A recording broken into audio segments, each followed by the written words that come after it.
off the subject, but on the subject is, as I said today in my earlier conference call, our thoughts and prayers are with those that are affected by, Hurricane Harvey.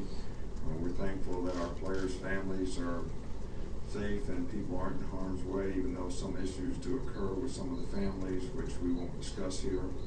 And we're looking for ways as a department and personally to try to assist the best we can in terms of all the victims in Southeast Texas. I think the players worked very well today in Shells. Kind of have 2 Thursday practices before the first game. Intensity was good. Mentally we're better. I think the most important thing from here on out is the physical preparation, other than a light practice, kind of a light practice tomorrow.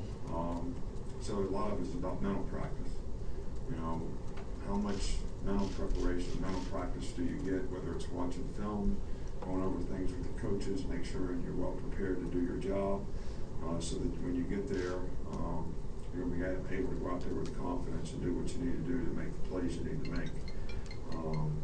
It's a very good team, so I think preparation is very, very important relative to their players and the system and schemes that they use. So, that's always a key, especially in the first game. Probably the team that can play with the most discipline and toughness, make the fewest mental errors, take care of the ball, probably will have the best chance to be successful in the game.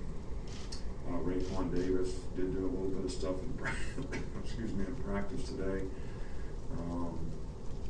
He's still day-to-day, and it's a medical decision as to when he can come back and be able to play. Okay, we'll start over here on the right with Chandler. I was wondering how Jimbo's offense has kind of stood the test of time since, you had him at LSU and he's now. How has it stood the test of time as the game's evolved? Well, I think it's a very well-conceived pro-style offense. I think he's very good at making changes relative to his personnel. There are similarities to some of the things he did back even at LSU, but it's sound, it's good, it's well executed, it's well taught, and it works. And the reason it works is they do a good job of executing it, but they have a lot of things that they do a little differently now that are great additions to what they do. And I just think they do a great job with their players in terms of the system is good, and they do a really good job of teaching it, coaching it, and the players do a good job of executing it. In the middle with Michael. Josh Frazier's been around here for a while now. How ready is he for a big role? Well, I think Josh Frazier's had a good fall. He's had a good summer. He's got his weight down. His play has certainly improved consistency, and he's got a role in the 2 deep. In some situations, he'll be a starter, and the guy's done a really good job. And it'll be interesting to see how he responds when he goes out there and gets the opportunity to play against a good team. Then in front with Mark. Yeah, 2 quick ones, if I may. First, a quick update on Josh Jacobs. Will he be able to play? He has not practiced yet. He's still in rehab, still working to try to get the strength back in his hamstring.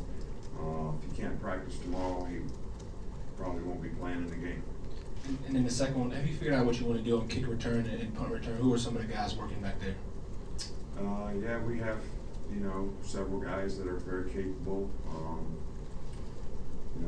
Trayvon Diggs did it last year pretty effectively. Henry Ruggs has done it pretty effectively. Xavier Marks has been back there before and done it. That's on punt return, and some of those same players can do kickoff return. So, I feel good about the progress that we made in that area. Go on the other side with Reiner. How has Sean Dion Hamilton's progress been, obviously coming back from the injury, and also how much did that injury provide the opportunity for Rashawn to get much needed experience coming into this year? Well, I think first of all, Sean Dion has had a good fall camp.